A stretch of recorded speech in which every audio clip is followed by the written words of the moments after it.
Hindi ko po malilimutan ang araw na sinabi ng aking manugang si Lita. Mga espesyal na tao lang po ang inimbitahan namin. Ang inyong nanay, si Rina, ay walang kwenta. Ang kahihiyan na yon, hiya. Halos pumatay sa akin. Sa loob ng 3 taon, ako ang naging ilaw ng tahanan nila. 1.6 milyon ang naubos ko, pambayad sa upa at panggastos. Pero para sa kanila, isa lang akong ATM na may damdamin. Walang utang na loob. Pero nagising ako nang tawagan nila ako para sa 50,000 na upa. Hindi nila alam ang mana ni Roberto, ang aking lihim na yaman, ay protektado. Sinubukan nila akong ideklara na incompetent para kunin ang lahat. Ngayon, babawiin ko ang aking dangal at bibigyan ko sila ng isang leksyon. Kung nakaranas ka ng ganitong sakit, kwentuhan mo ako. I-like at share ang video na ito. Saan ka po nanonood? Nang kinuha ko ang telepono upang tanungin ang aking anak na si Miguel kung kailan ang kasal niya, tiningnan ako sa mata ng aking manugang na si Lita at sinabi sa akin nang may nanlalamig ng ngiti. Ay, nagpakasal na kami kahapon. Mga espesyal na tao lang po ang inimbitahan namin. Ang mga salitang iyon ay tumama sa akin na parang isang baldeng tubig na yelo. Mga espesyal na tao. Ako, na sa loob ng 3 taon, ay nagbabayad ng kanilang buwanang upa na 25,000.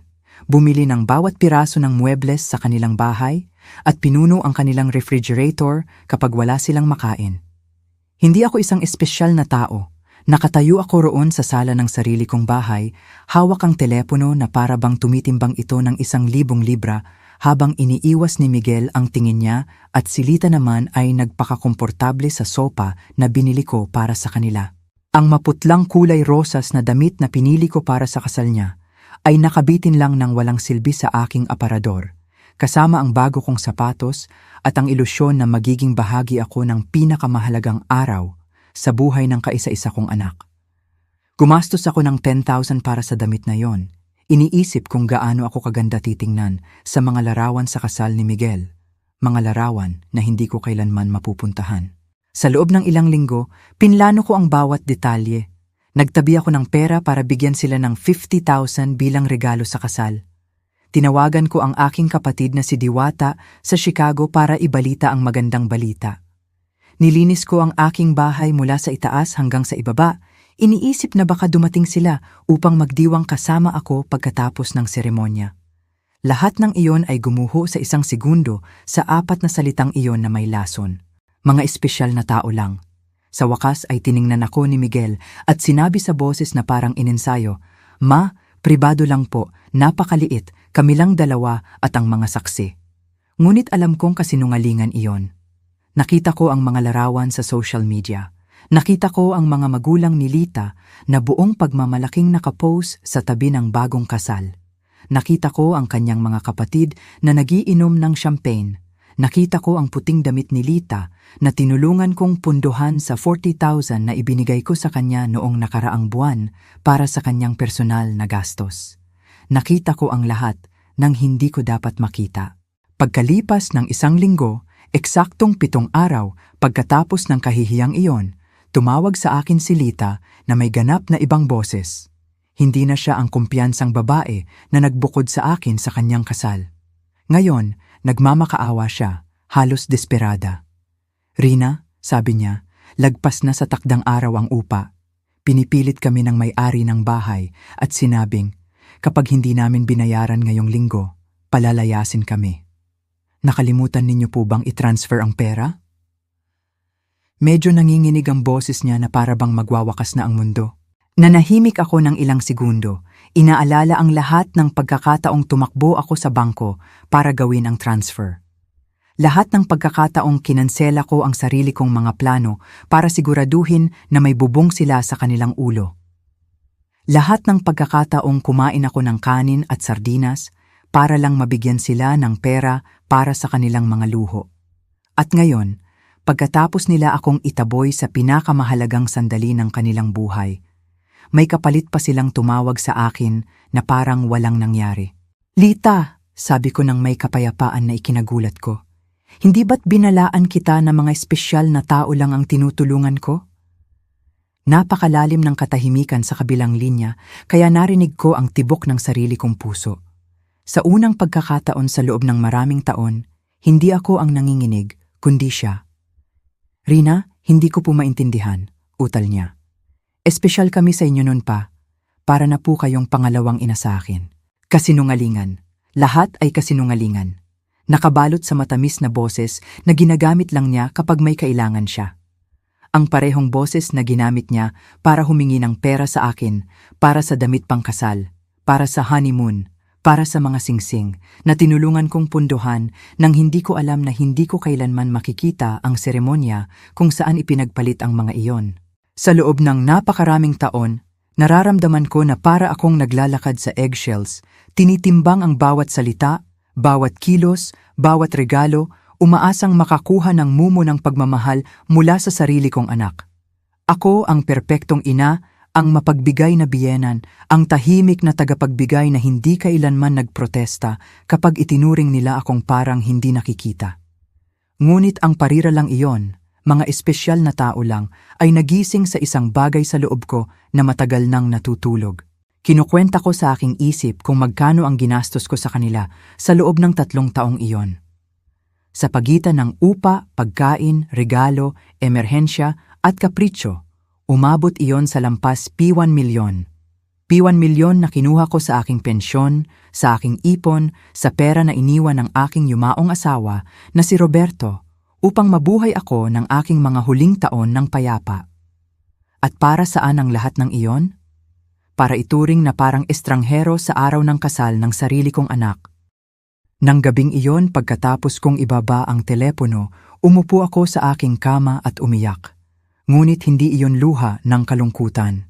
Iyon ay luha ng galit, ng naipong pagkadismaya, ng mga taon ng tahimik na pagtitiis sa kahihiyan. Umiyak ako para sa lahat ng pagkakataong pinaramdam nila sa akin na ang pag-ibig ko ay isang pasanin, ang presensya ko ay isang sagabal.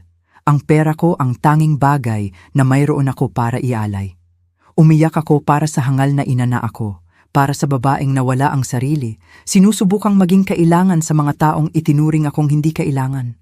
Nang magising ako kinabukasan, may nagbago sa loob ko. Hindi lang ito ang sakit ng pagtataksil.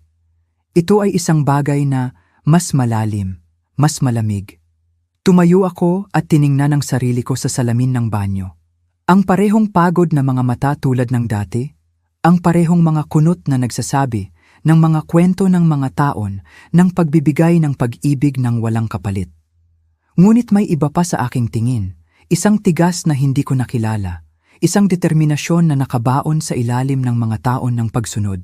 Nagpunta ako sa kusina at nagtimpla ng kape, tulad ng ginawa ko tuwing umaga sa loob ng 40 taon. Ngunit sa pagkakataong ito, hindi ko naisipang tawagan si Miguel para itanong kung paano siya natulog.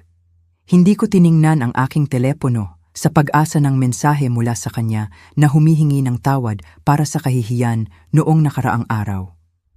Sa unang pagkakataon sa loob ng mahabang panahon, ako ang sarili kong unang concern ng araw.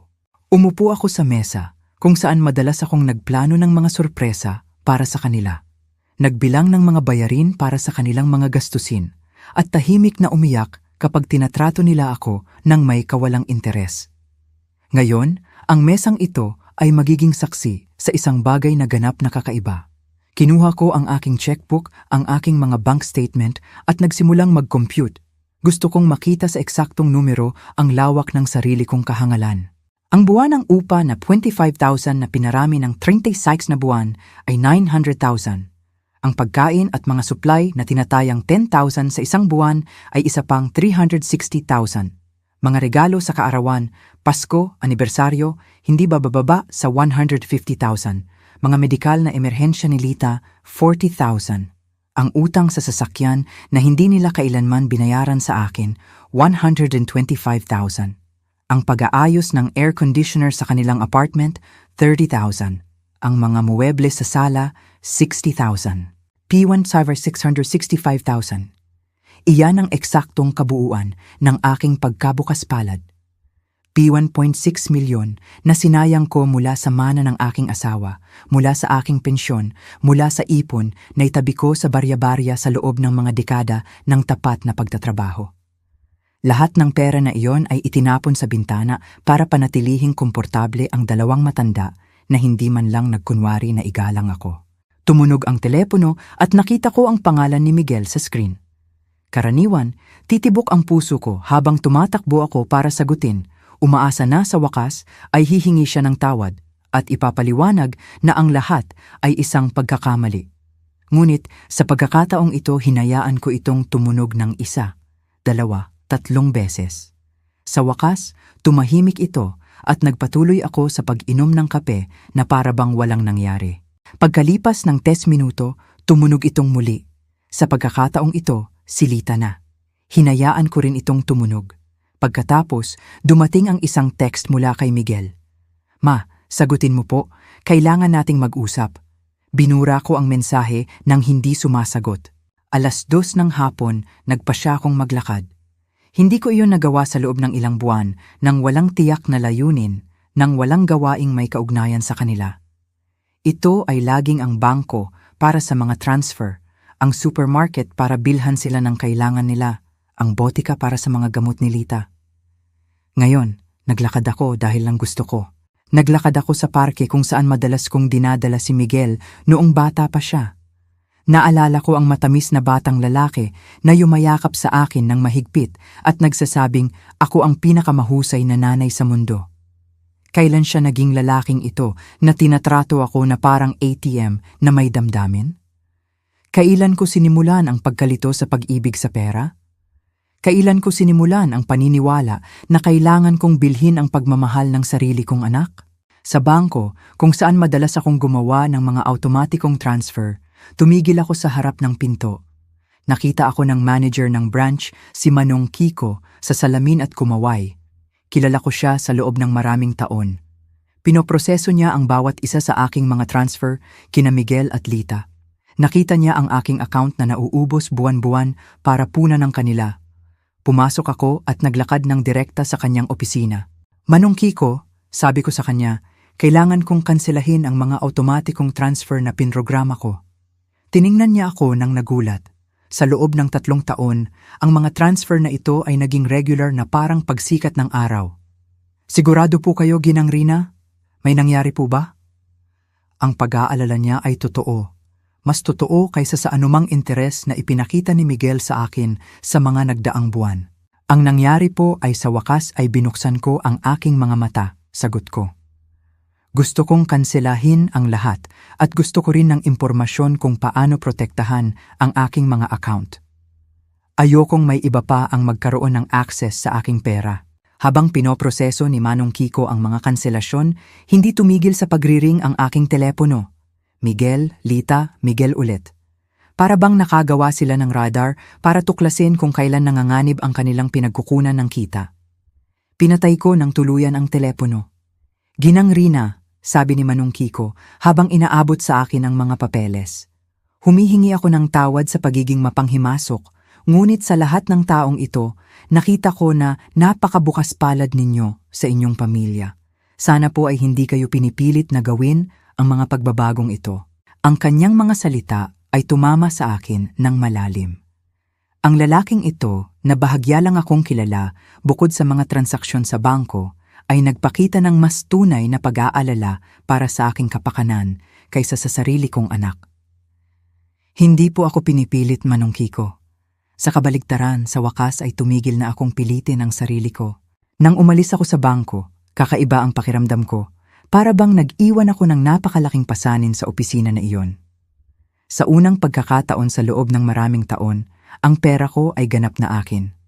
Wala akong obligasyon sa pananalapi sa mga taong nakikita ako bilang isang resource sa halip na isang tao. Umuwi ako at naisip ang lahat ng mga bagay na hindi ko ginawa para mapaluguran sina Miguel at Lita. Ang mga biyahe na hindi ko ginawa para makatipid ng pera para sa kanila. Ang mga kaibigan na hindi ko na nakita dahil laging available ako para sa kanilang mga emerhensya. Ang mga hobby na tinalikuran ko dahil ang bawat piso na ginagastos ko sa sarili ko ay P1 na mas mababa para sa kanilang mga pangangailangan. Nang makauwi ako, nakita ko ang 3 sasakyan na nakaparada sa harap ng aking pinto. Ang kay Miguel, ang kay Lita, at isang hindi ko kilala. Nakita ko ang kilos sa loob ng aking bahay sa pamamagitan ng mga bintana. Kinilabutan ako. May mga susi sila. Binigyan ko sila ng susi dahil nagtiwala ako sa kanila. Dahil inakala ko na balang araw ay aalagaan nila ako tulad ng pag-aalaga ko sa kanila. Bumuntong hininga ako ng malalim bago buksan ang pinto. Panahon na para sa unang tunay na komprontasyon ng bago kong buhay. Binuksan ko ang pinto ng aking bahay at nakita ang isang eksena na hindi ko malilimutan. Si Miguel ay nakaupo sa aking sopa na nakasubsob ang ulo sa kanyang mga kamay. Si Lita ay palingalinga na parang isang hayop sa kulungan at isang matandang lalaki na hindi ko kilala ang nagbabasa ng mga papeles sa aking hapagkainan. Aking mga papeles, aking mga personal na dokumento. Ano ang nangyayari dito? Tanong ko sa boses na mas malakas kaysa sa inaasahan ko. Tiningnan nila akong tatlo na parang ako ang intruder sa sarili kong bahay. Si Lita ang unang nagsalita at ang boses niya ay may desperadong pagmamadali na narinig ko na sa telepono. Rina, salamat at nandito po kayo. Kailangan nating mag-usap. Si Ataymer Sison po ay galing sa law firm na kinonsulta namin tungkol sa sitwasyon ninyo. Sitwasyon ko? Lumabas ang tanong sa aking bibig nang may kapayapaan na ikinagulat ko. Anong sitwasyon? Ayos na ayos ako.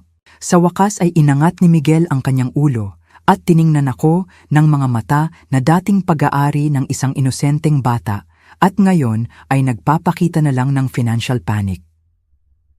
Ma, nagpunta po kami sa bangko at sinabi sa amin na kinansela ninyo ang lahat ng transfer. Ipinaliwanag ni Manong Kiko na binlock ninyo rin ang access namin sa inyong mga account. Hindi po namin maintindihan kung bakit ninyo ginawa iyon. Si Atty. Sison, isang lalaki sa edad na 50 na nakasuot ng gray suit at may ngiti na hindi nagbigay ng tiwala, ay lumapit sa akin nang nakaunat ang kamay. Ginang Rina, ako po si Atty. Sison, isang abogado ng Batas Pampamilya. Nag-aalala po ang inyong mga anak sa inyong mental well-being at hiniling nila sa akin na tasahin ang sitwasyon. Hindi ko kinamayan ang kanyang kamay. Sa halip, nagpunta ako ng direkta sa aking hapagkainan at kinuha ang lahat ng aking mga dokumento na sinusuri niya nang walang pahintulot ko. Ito po ang aking mga pribadong papeles. Wala po kayong karapatang tingnan ang mga ito nang walang pahintulot ko. Ma, putol ni Miguel nang may mapagkonsinti na boses na pinakapinabuti niya sa mga nagdaang taon. Nag-aalala po kami para sa inyo. Napakakaiba po ng inyong pag-uugali nitong huli. Una, pinutol ninyo ang financial support sa amin nang walang paliwanag. Pagkatapos, hindi ninyo sinasagot ang aming mga tawag. Sa tingin namin, kailangan ninyo ng professional help. Lumapit si Lita at sinubukan niyang hawakan ang aking kamay nang may peking lambing na itinatabi niya para sa mga sandali na may kailangan siya. Rina, mahal, alam po naming sobrang stress kayo. Siguro po ay mas malala ang epekto ng kalungkutan sa inyo kaysa sa iniisip ninyo. Sa edad po ninyo, normal lang ang mga episode ng pagkalito. Ang salitang pagkalito ay umaling-awngaw sa aking ulo na parang isang alarm bell. Ngayon, naintindihan ko kung bakit nila dinala ang abogado. Hindi ito tungkol sa pagtulong sa akin. Ito ay tungkol sa pagdeklara sa akin na incompetent sa kaisipan at pagkuha ng kontrol sa aking pananalapi. Ang parehong babae na nagsabi sa akin na mga espesyal na tao lang ang inimbitahan nila sa kanilang kasal, ay tinatrato ako ngayon na parang isang ulyanin na matanda. Hindi po ako nalilito. Sabi ko nang may katatagan na nagpatahimik sa lahat. Mas malinaw ang pag-iisip ko ngayon kaysa sa loob ng maraming taon at aalis na kayo sa bahay ko ngayon din. Si Ate Sison ay namagitan ng may propesyonal na boses na ginagamit ng mga abogado kapag gusto nilang maging makatwiran. Ginang Rina, naiintindihan ko na nalulula kayo, ngunit may karapatan po ang inyong mga anak na mamagitan kung naniniwala silang apektado ang kakayahan ninyong gumawa ng mga desisyon sa pananalapi. Mayroon silang documented na ilang nakakabahalang pag-uugali. Nakakabahalang pag-uugali. Ang tawa na lumabas sa aking lalamunan ay parang ungol, halos malupit. Tulad ng ano? Ang pagpapasya na ang pera ko ay sa akin? Ang pagpapasya na huwag nang punduhan ang buhay ng dalawang matanda na tinatrato ako na parang basura? Tumalon si Lita na parang sinampal ko siya. Hindi po namin kayo kailanman trinato ng masama. Bahagi po kayo ng pamilya namin. Ang lahat ng mayroon kayo ay magiging amin pa rin balang araw. Pinapabilis lang po namin ang proseso. Nariyan ang hubad, walang varnish na katotohanan. Ang lahat ng mayroon ako ay magiging kanila balang araw. Sa isip nila, patay na ako at kinokolekta lang nila ang kanilang mana ng maaga. Hindi mahalaga kung may 70 taon pa ako o 70 araw na natitira. Para sa kanila, ako ay isang ATM lang na may mga binti na nagiging problema. Umalis, sabi ko, itinuturo ang pinto. Umalis kayong tatlo sa bahay ko. Tumayo si Miguel ng may galit na mukha na parang bata na ginagawa niya kapag hindi niya nakukuha ang gusto niya. Ma, hindi po kami basta-basta aalis. May mga obligasyon po kami. Ang upa, ang bayad sa sasakyan, ang credit card na sinamahan ninyo. Hindi po ninyo kami pwedeng putulin ng biglaan. Hindi ko kaya? Tumataas ang boses ko sa unang pagkakataon sa buong pag-uusap. Sino ang nagsasabing hindi ko kaya? Sa loob ng maraming taon, nagbayad ako ng upa na wala man lang sa pangalan ko. Pinuno ko ang refrigerator sa isang bahay kung saan hindi ako tinatanggap. Pinunduhan ko ang isang buhay na malinaw na walang lugar para sa akin. Kinuha ni Ate Narciso ang isang folder mula sa kanyang briefcase at inilagay iyon sa aking mesa. Ginang Rina, naghanda po kami ng ilang dokumento na maaaring mapadali ang transition na ito. Isang power of attorney na magpapahintulot kina Miguel at Lita na pamahalaan ang inyong pananalapi ng mas epektibo. Pansamantala lang po ito hanggang sa gumaling kayo. Kinuha ko ang folder at, nang hindi man lang binubuksan, inihagis ito ng direkta sa basurahan. Ang tanging transition na mangyayari dito ay ang pag-alis ninyo sa pintuan. Nagsimulang umiyak si Lita, ngunit hindi iyon luha ng kalungkutan. Iyon ay luha ng pagkadismaya ng galit na nakatago.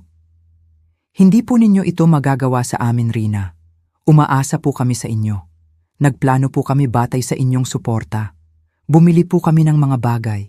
Kumuha po kami ng mga obligasyon sa pananalapi dahil alam po naming maaasahan namin kayo. Mga obligasyon na batay sa pera ko, sagot ko. Hindi sa aking kapakanan, hindi sa aking kaligayahan, hindi sa aking presensya, kundi sa aking pera lang. At ngayon na nagpasya ako na mas mahusay gamitin ang pera ko sa sarili kong buhay, bigla akong nagiging nalilitong matanda na nangangailangan ng legal na guardianship. Sinubukan ni Miguel na lumapit sa akin, ngunit umatras ako. Hindi na siya ang batang tumatakbo sa aking mga bisig kapag nananaginip siya ng masama. Siya ay isang 35 taong gulang na lalaki na nakikita ang kanyang ina bilang isang balakid sa pagitan niya at ng isang komportabling buhay na pinunduhan ng iba. Ma, nagkamali po kami, sabi niya sa boses na dapat ay nagsisisi. Ang kasal ay isang misunderstanding. Kinakabahan lang po si Lita. Nasa ilalim po ako ng pressure. Maayos po natin ito kung magiging makatwiran lang po ulit kayo. Makatwiran? Ang salitang iyon ay mapait sa aking bibig. Ang pagiging makatwiran ay nangangahulugang ipagpapatuloy ang pagbabayad para sa inyong buhay habang tinatrato ninyo ako na parang estranghero. Nangangahulugang magkunwari na hindi masakit ang maibukod sa pinakamahalagang araw sa buhay ng kaisa-isa kong anak. Inimpake ni Ate Narciso ang kanyang mga papeles nang may kahusayan ng isang taong sanay na tinatanggihan ang mga panukala. Ginang Rina, hindi pa po ito tapos. May legal po na opsyon ng inyong pamilya kung gumagawa po talaga kayo ng mga hindi makatwirang desisyon dahil sa mga problema sa kalusugan ng kaisipan. Maaaring magpasya ang isang hukom na kailangan ninyo ng guardianship. Ang kanyang mga salita ay parang suntok. Napagtanto ko na hindi lang ito isang mapanlinlang na pagbisita ng pamilya. Ito ay isang tunay na legal na banta. Gusto nila akong ideklara na incompetent para pamahalaan ang sarili kong mga gawain. Ate Narciso, sabi ko, tinitingnan siya ng direkta sa mata. Iminumungkahi ko po na magsaliksik kayo ng lubusan bago ninyo bantaan ang isang 70 taong gulang na babae na namahala ng kanyang pananalapi ng walang error sa loob ng 40 taon, na nagpalaki ng kanyang anak ng mag-isa pagkatapos ng kamatayan ng kanyang asawa, na nagpatakbo ng isang sambahayan at nagtrabaho ng marangal hanggang sa magretiro, at hanggang noong nakaraang linggo ay sinusuportahan sa pananalapi ang dalawang ganap na may kakayahang matanda. Tumigil si Lita sa pag-iyak at tiningnan ako nang may kalamigan na sa wakas ay nagpakita ng tunay niyang mukha. Hindi po ito mananatiling ganito, Rina. Mayroon din po kaming mga karapatan at mga abogado. Perpekto, sagot ko. Kumuha kayo ng lahat ng abogado na gusto ninyo. Gamit ang sarili ninyong pera, siyempre, dahil ang akin ay hindi na available para punduhan ang inyong mga legal tantrums. Lumabas silang tatlo patungo sa pinto nang may nasaktang dignidad ng mga taong hindi sanay na sinasabihan ng hindi. Bago siya lumabas, lumingon sa akin si Miguel sa huling pagkakataon. Ma, matatapos po ito ng napakasama para sa inyo. Mag-iisa po kayo nang walang mag-aalaga sa inyo kapag kailangan ninyo talaga. Miguel, sabi ko nang may malalim na kalungkutan, ngunit may kristal na kalinawan din. Nag-iisa na ako. Ang pagkakaiba lang ay ngayon, ito ay sarili kong pinili, hindi dahil sa inyong kapabayaan. Nang isara ko ang pinto sa likod nila, tumayo ako sa aking sala, napapalibutan ng pinakamagandang katahimikan na narinig ko sa loob ng maraming taon. Ito ang katahimikan ng kalayaan. Nang gabing iyon, hindi ako makatulog, ngunit hindi dahil sa kalungkutan o pagsisisi, kundi dahil sa adrenaline sa pagbawi ng kontrol sa sarili kong buhay. Nakahiga ako nang gising sa kama, nagpaplano ng aking mga susunod na hakbang na parang isang general na naghahanda para sa isang labanan. Kung gusto ni na Miguel at Lita na lumaban, bibigyan ko sila ng digmaan. Ngunit ito ay magiging isang digmaan na lalabanan ko ng may katalinuhan, hindi ng may emosyon. 6:00 ng umaga, nakasuot na ako at handa nang umalis. Ang una kong stop ay ang opisina ni Attorney Ramon Weber, isang lalaki na nakilala ko noong ilang taon na ang nakalipas nang inaasikaso ko ang testamento ng aking asawa. Hindi tulad ni Attorney Sison Fisher, na dinala ni na Miguel at Lita, si Attorney Ramon ay may perpektong reputasyon at nag-espesyalista sa pagprotekta sa mga karapatan ng mga nakatatanda. Ginang Rina, sabi niya habang ipinapaliwanag ko ang sitwasyon, ang sinubukan ng inyong mga anak kahapon ay mas karaniwan kaysa sa iniisip ninyo. Ito ay tinatawag na elder financial abuse, pang-aabuso sa pinansyal ng nakatatanda, at isa itong krimen. Ang katotohanan na pumasok sila sa inyong bahay nang walang pahintulot at sinuri ang inyong mga pribadong dokumento ay bumubuo rin ng isang paglabag. Ang kanyang mga salita ay parehong nagpakalma at nag-alala sa akin. Nagpakalma sila dahil kinumpirma nila na hindi ako baliw, na ang nangyari ay tunay na mapang-abuso. Nag-alala sila dahil napagtanto ko na ang sitwasyon ay mas seryoso kaysa sa naisip ko. Kailangan nating document ang lahat, patuloy ni Attorney Ramon. Ang bawat transfer, bawat regalo, bawat pagkakataon na pinilit nila kayo para sa pera. Babaguhin din namin ang inyong testamento para protektahan ang inyong mga asset mula sa mga pagtatangka sa manipulasyon sa hinaharap. Gumugol kami ng 3 oras sa pagsusuri ng aking mga record sa pananalapi. Sumipol si Attorney Ramon nang makita niya ang kabuuang halaga, 1.16 milyon sa loob ng 3 taon. Ginang Rina, sa perang ito, maaari sana kayong mamuhay ng komportable, maglakbay at mag-enjoy sa inyong pagre-retiro. Sa halip, lubusan ninyong pinunduhan ang buhay ng 2 matanda na hindi man lang kayo ginagalang ng sapat para imbitahan sa kanilang kasal. Nang umalis ako sa opisina ni Attorney Ramon, mayroon akong kumpletong plano. Una, papalitan ko ang lahat ng lock sa aking bahay. Pangalawa, mag-i-install ako ng security system na may mga kamera para protektahan ang sarili ko mula sa mga biglaang pagbisita sa hinaharap. Pangatlo, magbubukas ako ng bagong bank account sa ibang bangko kung saan wala silang kontak.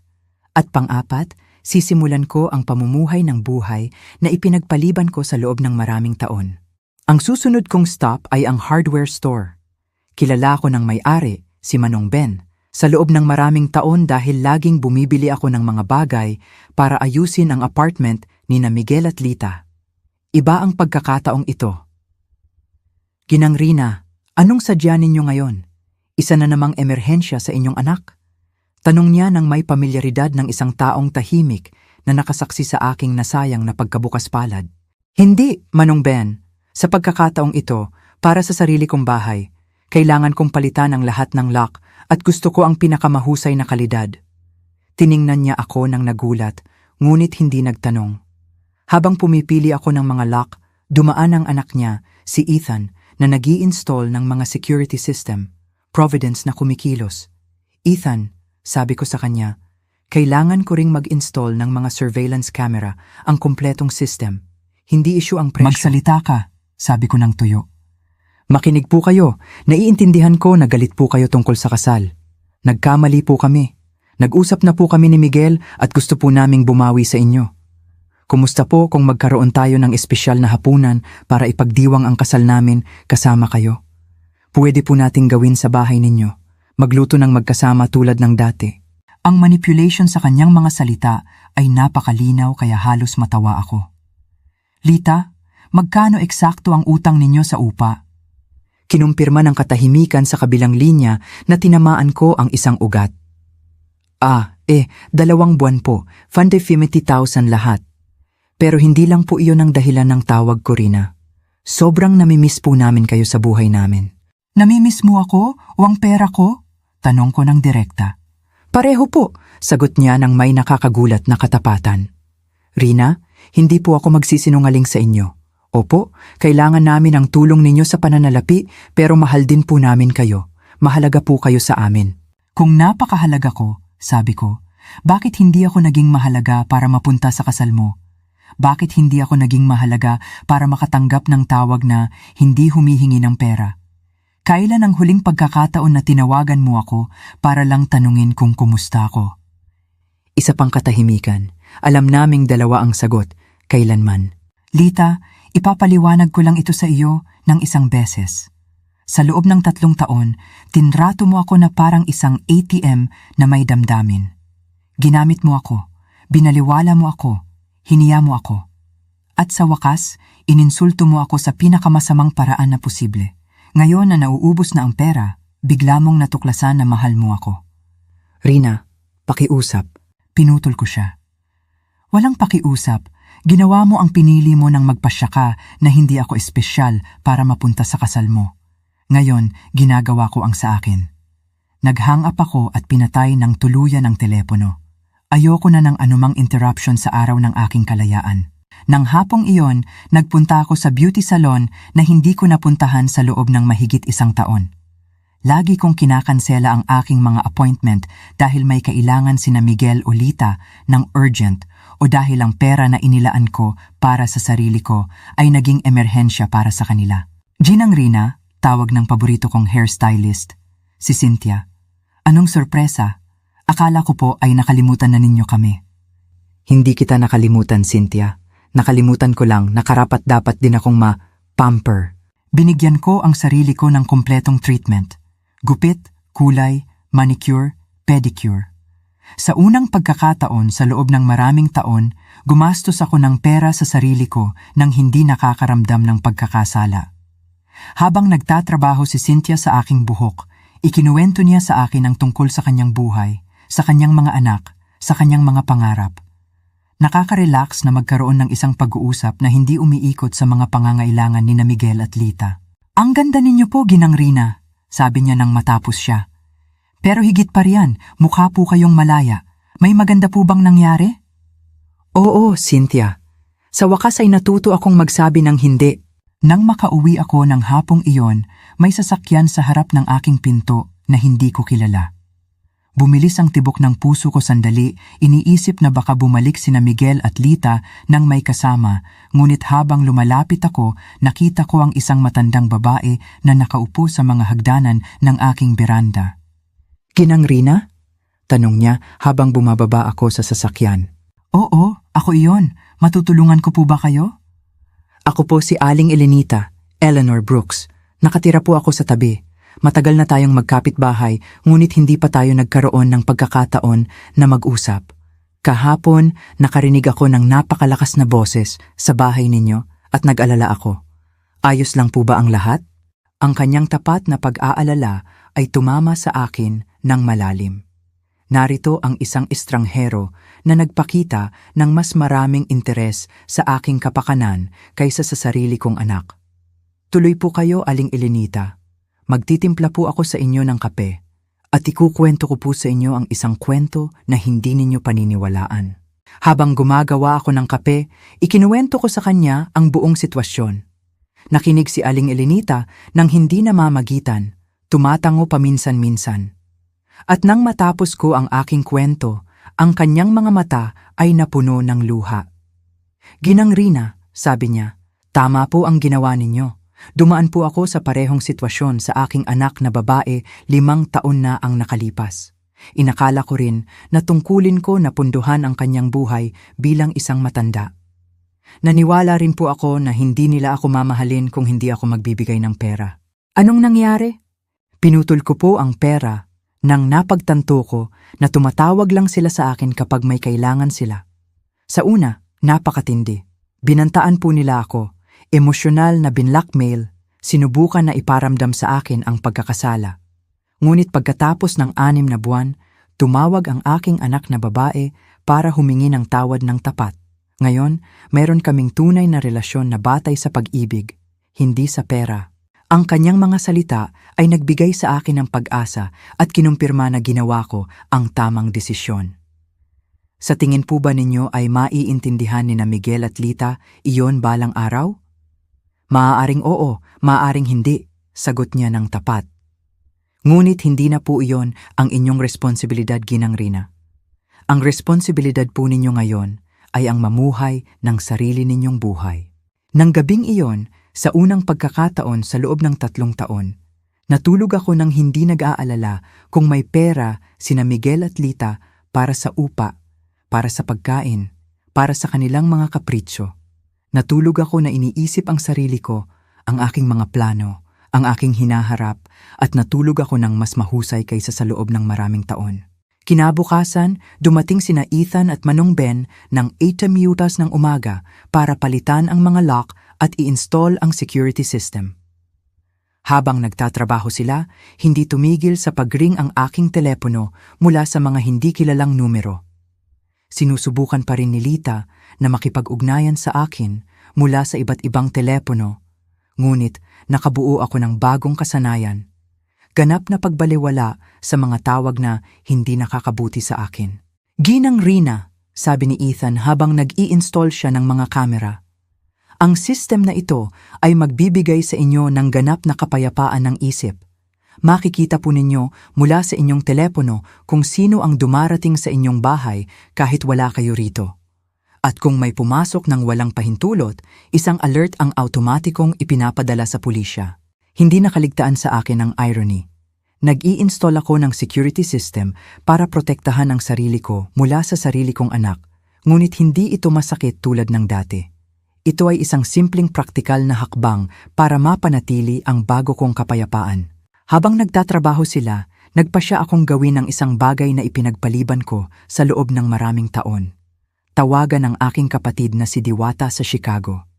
Nawalan kami ng kontak dahil sa tuwing nag-uusap kami, ikinukwento ko sa kanya ang tungkol sa mga tagumpay ni na Miguel at Lita, tungkol sa kung gaano kalaking pera ang ginastos ko sa kanila, tungkol sa kung gaano ako ka-proud na matulungan sila. Napagtanto ko ngayon na ang aming mga pag-uusap ay naging mga financial report na nagkukunwari bilang balita ng pamilya. "Rina," sagot ni Diwata, nagulat. "Ate, kumusta ka? Ilang buwan na tayong hindi nag-uusap." "Ayos ako, Diwata. Mas mahusay pa sa ayos. Tinatawagan kita para sabihin sa iyo na sa wakas ay bumalik na ako sa aking katinuan." Ikinuwento ko sa kanya ang buong kwento mula sa simula. Ang sikretong kasal, ang kahihiyan, ang pagbisita kasama ang abogado, ang desisyon kong putulin ang pondo. Nakinig si Diwata sa akin ng tahimik, at nang matapos ako, nagulat ako sa sagot niya. "Rina, ate, sa wakas. Sa tuwing nag-uusap tayo, masakit sa puso ko na marinig kang nagmamayabang tungkol sa kung gaano kalaking pera ang ibinibigay mo sa kanila, na para bang ang pag-ibig ay masusukat sa piso. Gusto kong may sabihin sa iyo, ngunit hindi ko alam kung paano." "Ano ang gusto mong sabihin sa akin?" na hindi kailanman nagsalita si Miguel nang may pagmamahal tungkol sa iyo kapag nakikita ko siya sa mga pagtitipon ng pamilya. Laging tinulungan ako ng nanay ko sa bagay na ito o binili ako ng nanay ko niyan, ngunit kailanman namimiss ko ang nanay ko o mahal ko ang nanay ko. Para bang ikaw ay isang service provider, hindi isang tao.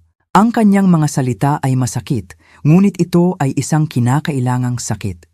Tulad ng kapag nililinis ng doktor ang isang infected na sugat, masakit, ngunit bahagi ito ng pagpapagaling. Alam mo pa kung ano ang napansin ko? Patuloy ni Diwata. Laging nagsasalita si Lita tungkol sa iyo sa future tense. Kapag wala na si Rina, pwede nating i-remodel ang bahay niya o kapag nagmana tayo, mamumuhunan tayo sa negosyo. Para bang hinihintay ka nilang mamatay para lang mabuhay talaga. Ang revelasyong ito ay tumama sa akin na parang isang baldeng tubig na yelo. Hindi lang nila ako nakita bilang isang ATM. Nakita nila ako bilang isang pansamantalang balakid sa pagitan nila at ng kanilang pera. Habang sinusubukan kong pasayahin sila, pinaplano nila ang kanilang hinaharap nang wala ako. Pagkatapos makipag-usap kay Diwata, umupo ako sa aking kusina, pinoproseso ang lahat ng impormasyong ito. Mga tao ng kasal sa isang lalaki na tunay na nagmahal sa akin, 35 taon ng pagpapalaki ng aking anak nang mag-isa pagkatapos ng kamatayan ng aking asawa at 3 taon ng pagpupondo sa 2 matanda na nakita ako bilang isang balakid na nagkakahalaga ng 5 milyon, halos 100,000. Tumunog ang doorbell at sa bagong mga kamera nakita ko si Aling Elenita na may mug sa kanyang mga kamay. Binuksan ko ang pinto at inabot niya sa akin ang isang bagong timplang kape. Naisip ko na baka kailangan mo ng kasama pagkatapos ng lahat ng sinabi mo sa akin kahapon. Sabi niya nang may tapat ng ngiti na natutunan ko ng pahalagahan. Umupo kami sa aking sala at ikinuwento pa ni Aling Elenita ang mga detalye mula sa sarili niyang karanasan. Ang eksaktong parehong bagay ang sinabi sa akin ng anak ko na sinabi ni Lita sa iyo. Para na kayong pangalawang ina sa akin. Espesyal kami sa inyo. Ang lahat ay magiging amin pa rin balang araw. Mga inensayong parirala po iyan, Ginang Rina. Natutunan nila iyan mula sa Emotional Manipulation Handbook. Sa tingin mo ba ay may ganoong handbook? Tanong ko ng pabiro. Hindi opisyal, ngunit mukhang lahat ay nagbabasa mula sa parehong libro. Ang Kabanata 1 ay gawing pakiramdam na kailangan siya. Ang Kabanata 2 ay gumawa ng palagiang financial emergencies. Ang Kabanata 3 ay kapag lumaban siya, questionin ang kanyang mental health. Tumawa kami, ngunit ito ay isang mapait na tawa.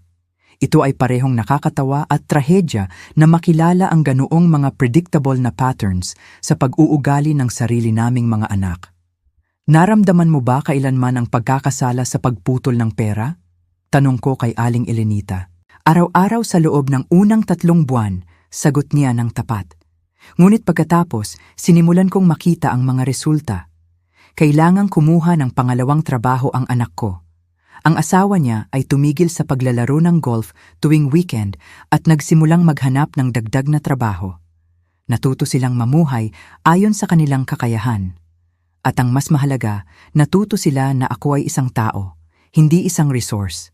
Nang hapong iyon, nagpasya kong gawin ang isang bagay na ipinagpaliban ko sa loob ng maraming taon. Bisitahin ang puntod ng aking asawa. Lagi akong naghahanap ng dahilan para hindi pumunta dahil may kailangan sina Miguel o Lita ng urgent o dahil ang taxi fare ay mas mahusay na mamuhunan sa isa sa kanilang mga emerhensya. Tahimik at maganda ang sementeryo. Mukhang medyo napabayaan ang puntod ni Roberto dahil ilang buwan na akong hindi nakakapunta para linisin ito. Umupo ako sa damuhan sa tabi ng kanyang lapida at kinausap siya na para bang buhay siya. Roberto, mahal ko, sa tingin ko ay nawala ako sandali. Pagkatapos mong umalis, ibinigay ko ang lahat ng aking enerhiya kay Miguel. Gusto kong maging pinakamahusay na ina sa mundo. Iniisip na sa paanuman ay lalaki siya ng walang ama. Ngunit sa tingin ko, sa proseso nakalimutan kong maging sarili ko. Ang hangin ay humihip ng mahinahon at sandali kong naramdaman na nakikinig siya sa akin. Ang anak natin ay naging isang taong hindi ko nakikilala. O baka ganito na siya noon pa at ayoko lang makita. Ang asawa niya, alam mo na kung paano siya. Ang pera na iniwan mo para mamuhay ako ng payapa, Ginastos ko sa pag-aalaga sa kanila. Pero hindi na, mahal ko, natuto ako.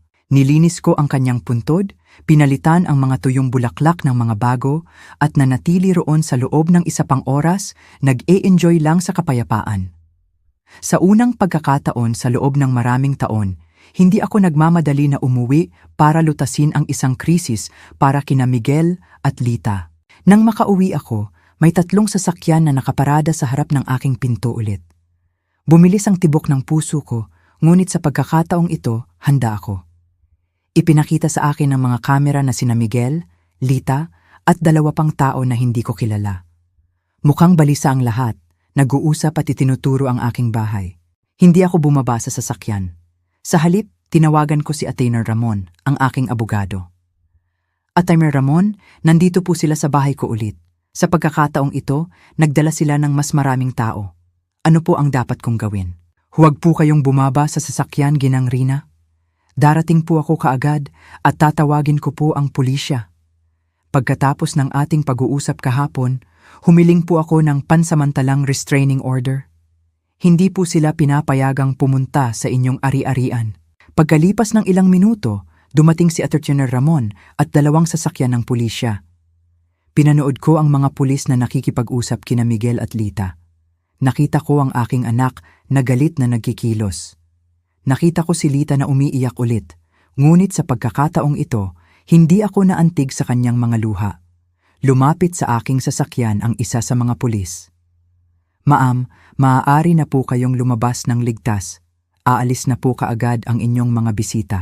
Habang bumababa ako sa sasakyan, sumigaw sa akin si Miguel mula sa kalye. Ma, kalokohan po ito. Pamilya ninyo po kami. Hindi po ninyo pwedeng tawagin ang pulisya sa sarili ninyong anak. Miguel, sagot ko ng may kapayapaan na ikinagulat ko. Hindi nagbabanta ng lawsuit para sa mental incompetence ang pamilya. Hindi pumapasok ng walang pahintulot sa bahay ng iba ang pamilya. Hindi tinatrato ang kanilang mga ina na parang ATM ang pamilya. Sumigaw si Lita mula sa kabilang kalye. Babayaran po ninyo kami ng lahat ng utang ninyo sa amin. Mayroon kaming mga bayarin na sinamahan ninyo. Hindi po ninyo kami pwedeng iwanan ng ganito. Namagitan si Attorney Ramon. Ginang Rina, ang anumang komunikasyon sa hinaharap ay dapat sa pamamagitan ng aking opisina at iminumungkahi ko na kumonsulta kayo sa isang abogado bago gumawa ng mga banta sa koleksyon dahil ang aking client ay may kumpletong dokumentasyon ng lahat ng mga pagbabayad na kusang loob niyang ginawa sa loob ng 3 taon. Pinanood ko silang umalis sa kanilang mga sasakyan, talunan, ngunit hindi sumusuko. Alam kong hindi pa ito tapos, ngunit sa unang pagkakataon sa sitwasyong ito, nakaramdam ako ng kumpiyansa. Mayroon akong professional help, mayroon akong emotional support mula kay Aling Elenita. At ang mas mahalaga, mayroon akong kalinawan ng kaisipan tungkol sa kung ano ang tama at kung ano ang mali. Nang gabing iyon, inimbitahan ako ni Aling Elenita sa kanyang bahay para sa hapunan. Nakilala ko ang kanyang anak na bumibisita at nakita ko ng sarili kong mga mata kung ano ang hitsura ng isang malusog na relasyon ng pamilya. Nag-usap sila ng may paggalang sa isa't isa. Nagtanong ng tapat tungkol sa buhay ng isa't isa at nagtawanan ng magkasama. Hindi humingi ng pera ang anak na babae kahit isang beses sa buong gabi. Gusto ko rin iyon kay Miguel, pag-amin ko kay Aling Elenita pagkatapos umalis ng kanyang anak.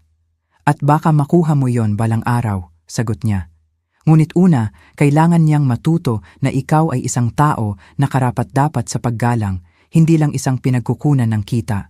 Sa unang pagkakataon sa loob ng ilang linggo, natulog ako na umaasa tungkol sa hinaharap. Ang mga sumunod na araw ay kakaibang mapayapa. Ipinakita sa akin ng mga surveillance camera na ilang beses sa isang araw na dumadaan sina Miguel at Lita sa aking bahay, minsan mabagal, minsan nagpaparking sila ng ilang minuto, ngunit hindi bumababa. Para bang sinusuri nila ang aking routine, naghahanap ng perpektong sandali para sa kanilang susunod na hakbang.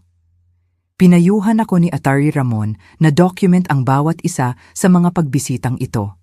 Kaya nagtago ako ng detalyadong talaan na may petsa at oras. Ang kanilang pagiging persistent ay gagana sa ating pabor, sabi niya. Sa tuwing magpapakita sila pagkatapos nating sabihan na huwag lumapit, pinapalakas nito ang ating case para sa isang permanenteng restraining order. Noong Biyernes ng umaga, kalmado akong nag-aalmusal nang tumunog ang doorbell. Ipinakita sa akin ng mga kamera ang isang napakagandang bihis na batang babae na may folder sa kanyang mga kamay at isang propesyonal na ngiti. Hindi ko siya nakilala, ngunit may isang bagay sa kanyang tindig ang nagsabi sa akin na hindi ito isang social visit. "Magandang umaga, Ginang Rina," sabi niya habang binubuksan ko ang pinto. "Ako po ay isang social investigator mula sa Office of Senior Services. Nakatanggap po kami ng ulat na maaari kayong nasa isang at-risk situation at kailangan po naming magsagawa ng wellness check." Kinilabutan ako. Tinaasan ni na Miguel at Lita ang sitwasyon. Hindi na lang ito mga banta mula sa mga pribadong abogado. Ngayon, isinama na nila ang gobyerno. "Maaari ko po bang makita ang inyong ID?" Tanong ko, sinusubukang manatiling kalmado. Siyempre, ipinakita niya sa akin ang isang opisyal na ID na mukhang tunay. "Ako po si Social Worker Ginang Cruz, Schmidt. Maaari po ba akong pumasok at makipag-usap sa inyo?" Pinapasok ko siya, alam na ang pagtanggi ay magiging mas masama para sa aking case. Umupo si Ginang Cruz sa aking sala at kinuha ang isang form mula sa kanyang folder. "Ginang Rina, nakatanggap po kami ng mga ulat na nagpakita kayo ng malaking pagbabago sa inyong pag-uugali sa pananalapi, na pinutol ninyo ang komunikasyon sa inyong pamilya at nagpakita kayo ng mga palatandaan ng paranoia sa pamamagitan ng pag-install ng mga hindi kinakailangang security system. Sinabi rin po sa amin na tumanggi kayo sa tulong medikal at legal mula sa inyong mga mahal sa buhay. Bawat salita ay maingat na pinili upang gawing tunog na parang isang mentally disturbed na matanda ako. Kinilala ko ang sulat kamay ni Lita sa pagkakabuo ng salita. Laging skilled siya sa pag-manipulate ng mga salita para makuha ang gusto niya. "Ginang Cruz," sabi ko nang may lahat ng dignidad na kaya kong tipunin. "Gusto ko pong tawagan ang aking abogado bago sagutin ang anumang tanong." "Ma'am, hindi po ito isang legal na interrogation. Ito po ay isang wellness check. Kung wala po kayong tinatago, hindi po dapat problema na makipag-usap sa akin. Ang parira lang, kung wala po kayong tinatago, ay nagpagalit sa akin. Ito ang parehong lohika na ginagamit ng mga nang-aabuso para bigyang katwiran ang kanilang mga panghihimasok. Kung inosente ka, hindi ka dapat magreklamo tungkol sa paglabag sa iyong privacy. Ginang, tinatawagan ko po ang aking abogado. Pwede po kayong maghintay dito o bumalik sa ibang araw. Ngunit hindi ako sasagot sa anumang tanong nang walang legal representation." Tinawagan ko si Attorney Ramon at naroon siya sa loob ng 20 minuto. Nang pumasok siya at makita ang social worker, tumigas ang kanyang ekspresyon. "Ginang Cruz," sabi niya pagkatapos tingnan ang kanyang ID. "Sana po ay mayroon kayong court order para maging nandito dahil ang aking client ay nasa ilalim ng aking legal na representation at ang anumang unauthorized investigation ay bumubuo ng harassment." "Sir," sagot ni Ginang Cruz nang may mas kaunting kumpiyansa kaysa dati. "Mayroon po kaming mga ulat mula sa nag-aalalang mga miyembro ng pamilya tungkol sa well-being ng ginang. Tungkulin po naming mag-imbestiga." "Anong pamilya?" tanong ni Attorney Ramon ng tuyo. "Ang parehong pamilya na sumubok na papirmahin siya ng isang power of attorney nang walang representasyon? Ang parehong pamilya na pumasok sa kanyang bahay nang walang pahintulot at sinuri ang kanyang mga pribadong dokumento? Ang parehong pamilya na nagbukod sa kanya mula sa mga mahahalagang kaganapan habang nabubuhay sa kanyang pera?" Kumuha si Attorney Ramon ng isang folder mula sa kanyang briefcase at inilagay iyon sa mesa. "Narito po ako ng kumpletong documentation ng financial at emotional abuse ng aking client. 1.6 milyon na inalis mula sa kanyang mga account sa loob ng 3 taon. Systematic social exclusion at emotional blackmail. Kung may kailangang imbestigahan dito, hindi po ang aking client." Sinuri ni Ginang Cruz ang mga dokumento nang may lumalaking pagkadismaya. Malinaw na ang impormasyon na ibinigay sa kanya ay hindi tumutugma sa realidad na nasa harap niya. "Ginang Rina," sabi niya sa wakas, "maaari po ba ninyong ipaliwanag sa akin kung bakit biglaan ninyong tinigil ang financial support para sa inyong anak? Dahil sa wakas, ay natuklasan ko na ginagamit lang nila ako. Sagot ko ng simple. Dahil napagtanto ko na para sa kanila hindi ako isang ina, kundi isang bank account. Dahil napagod na ako sa pagpopondo sa buhay ng mga taong nakita ako bilang isang balakid. Ngunit hindi po ba ninyo nararamdaman na responsibilidad ninyo ang tumulong sa inyong pamilya? Nagalit ako sa tanong. Ginang Cruz, ang responsibilidad ko bilang isang ina ay ang palakihin ang aking anak hanggang sa maging 18 siya, turuan siya at bigyan siya ng mga tool para maging isang independent na matanda. Ang anak ko ay 35 taong gulang, kasal at ganap na may kakayahang suportahan ang sarili. Ang pagpopondo sa kanyang buhay bilang isang matanda ay hindi ko responsibilidad. Ito ay aking pinili at pinili kong huwag nang gawin iyon. Namagitan si Atimer Ramon. Ginang Cruz, ituturing po ba ninyong normal para sa isang 35 taong gulang na matanda na hindi kayang bayaran ang sarili niyang upa nang walang tulong ng kanyang 21 taong gulang na ina? Hindi kaagad sumagot si Ginang Cruz. Nakita ko na sinusuri niyang muli ang buong sitwasyon. Ginang Rina, tanong niya pagkatapos ng isang sandali. Ganap po ba ninyong pinamamahalaan ang inyong sariling pananalapi? Maaari ko po kayong ipakita ang aking mga bank statement, ang aking mga investment, ang aking mga bayad sa buwis. Lahat ay current at in order. Nabubuhay po ba kayo ng independent? Tulad ng makikita ninyo, pinapanatili kong malinis ang aking bahay. Nag-aalaga ako sa sarili ko sa pisikal. Nagmamaneho ako ng sarili kong sasakyan. Mayroon akong malusog na social relationship sa aking mga kapitbahay. Umiinom po ba kayo ng anumang gamot? Mga bitamina lang at paminsan-minsan ay aspirin. Wala akong anumang medical condition na nangangailangan ng gamot. Idinagdag ni Atay Ramon, ang aking client ay sumailalim lang sa malawak na medical exams bilang bahagi ng aming legal na proseso. Siya ay nasa perpektong mental at physical condition. Isinara ni Ginang Cruz ang kanyang folder. Ginang Rina, batay sa pag-uusap na ito at sa documentation na sinuri ko, wala po akong nakikitang indikasyon na kayo ay nasa panganib o nangangailangan ng interbensyon. Isasara ko po ang case na ito. Pagkatapos niyang umalis, nanatili kaming tahimik ni Atay Ramon sa loob ng ilang minuto. Rina, sabi niya sa wakas, magpapatuloy po ito sa pag-akyat. Gumagastos sina Miguel at Lita ng pera na wala sila para kumuha ng mga professional para subukang ideklara kayong incompetent. Ibig sabihin ba niyan ay desperado na sila? Eksakto. Ano pa ang pwede nilang gawin?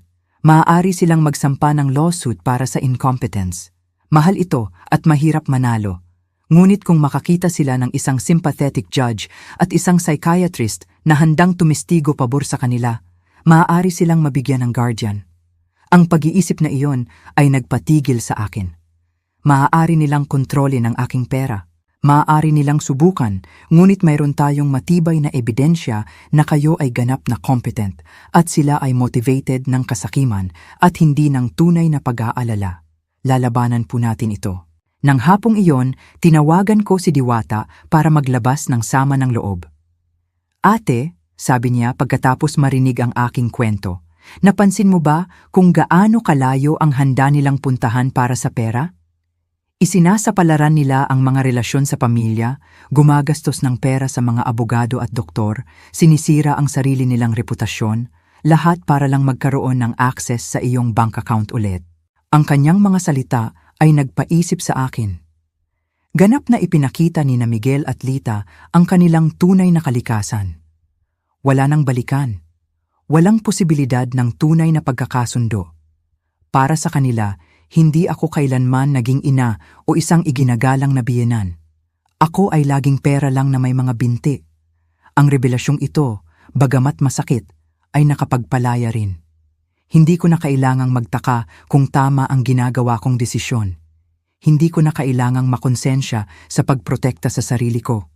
Pinatunayan nila sa kanilang sarili na ang aking emotional at physical well-being ay hindi gaanong mahalaga sa kanila kaysa sa aking pera. Nang gabing iyon, nagpunta si Aling Elenita para bumisita ng may sorpresa. Inimbitahan niya ang kanyang mga kaibigan mula sa garden club para makilala ako. Rina, Ipinakilala niya ako. Ito po ang aking mga kaibigan, si Cynthia, nakilala mo na mula sa salon, si Maria, si Carmen, at si Alfreda. Lahat po kami ay dumaan sa mga parehong sitwasyon sa mga mapang-abusong miyembro ng pamilya. Ginugol namin ang gabi sa pagbabahagi ng mga kwento. Kinailangan ni Maria na magtakda ng mga hangganan sa isang kapatid na patuloy na humihingi sa kanya ng pera. Pinutol ni Carmen ang kanyang relasyon sa isang anak na bumibisita lang kapag kailangan niya ng pera. Kinailangan ni Alfreda na baguhin ang kanyang testamento pagkatapos niyang malaman na itinuturing ng kanyang mga apo na ang kanyang pera ay ang kanilang retirement plan. Ang pinakamasakit sa akin, pag-amin ko, ay hindi ang pagkawala ng pera na ibinigay ko sa kanila, kundi ang pagkatanto na hindi ko kailanman naranasan ang pag-ibig na akala ko ay mayroon ako. Rina, sabi ni Alfreda nang may karunungan ng kanyang 80 taon, ang tunay na pag-ibig ay hindi mabibili o maipagbibili. Kung kailangan mong bayaran iyon, hindi iyon kailanman totoo. Ang kanyang mga salita ay parang bomba para sa aking sugatang kaluluwa. Tama siya. Bumili ako ng atensyon, hindi pag-ibig. Pinunduhan ko ang isang ilusyon. Alam ninyo kung ano ang natuklasan ko, sabi ko sa aking mga bagong kaibigan, na ang kalungkutan na napapalibutan ng mga taong hindi nagmamahal sa iyo ay mas masahol pa kaysa sa pagiging nag-iisa. Hindi bababa sa ngayon, kapag ako ay nag-iisa, ako ay nasa mabuting kumpanya. Tumawa ang lahat at nag-toast kami sa aming bagong nahanap na karunungan.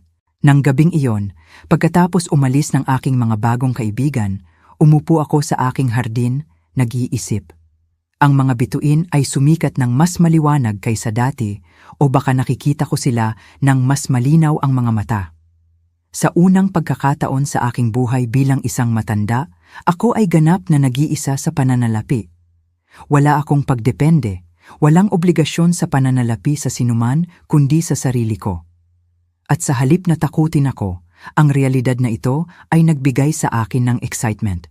Maaari akong maglakbay kung kailan ko gusto. Maaari kong i-remodel ang aking bahay. Maaari akong bumili ng magagandang damit para sa sarili ko. Maaari akong mag-donate sa mga charity na mahalaga sa akin. Maaari akong mamuhunan sa sarili kong hinaharap sa halip na punduhan ang kasalukuyan ng mga walang utang na loob na tao. Ang kalayaan ay may lasa ng pag-asa. At sa unang pagkakataon sa loob ng maraming taon, gusto kong planuhin ang aking hinaharap. Isang buwan pagkatapos ng pagbisita ng psychiatrist, inakala ko na sa wakas ay nanalo na ako sa digmaan. Nakahanap ako ng isang magandang routine. Kalmado akong nag-aalmusal at nagbabasa ng pahayagan. Inaalagaan ko ang aking hardin, naghahapunan kasama si Aling Elenita o isa sa aking mga bagong kaibigan. At sa hapon, inilaan ko ang sarili ko sa mga aktibidad na tinalikuran ko sa loob ng maraming taon. Nagsimula ulit akong magpinta, isang bagay na passionate ako bago ako naging personal financier ni na Miguel at Lita. Ngunit noong Huwebes ng umaga, habang nagpipinta ako ng mga bulaklak sa aking bagong easel, dumating si Atinyo Ramon sa aking bahay nang may malungkot na ekspresyon na nagpakilabot sa akin. Rina, kailangan nating mag-usap. Nag-file sina Miguel at Lita ng formal na lawsuit para sa mental incompetence sa family court. Humihingi sila na magtalaga ng isang legal guardian sa inyo. Ang mga salita ay bumagsak sa akin na parang mga bato. Alam kong posible iyon, ngunit ang marinig ito ng malakas ay nagparamdam na ito ay nakakatakot na totoo. Ibig sabihin ba niyan ay maaari nilang kontrolin ang aking pera? Kung magpasya ang isang hukom na hindi kayo makakapamahala sa inyong mga gawain, oo, maaari niyang ilagay si Miguel bilang inyong legal guardian na magbibigay sa kanya ng ganap na kontrol sa inyong pananalapi. Umupo ako ng mabigat sa aking sopa. Nararamdaman ang bigat ng pinakamalalim na pagtataksil na naranasan ko sa aking buhay. Ang sarili kong anak ay sumusubok na legal na ideklara akong incompetent para nakawin ang aking pera. Ate Ramon, anong ebidensya ang mayroon sila? Kayo mismo ang nakakita na ako ay ganap na competent. Mayroon silang mga pahayag mula sa 3 saksi na nagsasabing nagpakita kayo ng pabago-bagong pag-uugali. Nagsumiti rin sila ng mga hindi bayad na doctor's bills na di umano'y hindi ninyo binayaran at mga gamot na di umano'y inipon ninyo nang hindi iniinom. Ngunit kasinungalingan iyan, wala akong anumang nakabinbing doctor's bills o mga naipong gamot. Alam ko, Rina, ngunit nagmanupaktura sila ng nakakumbinsing ebidensya.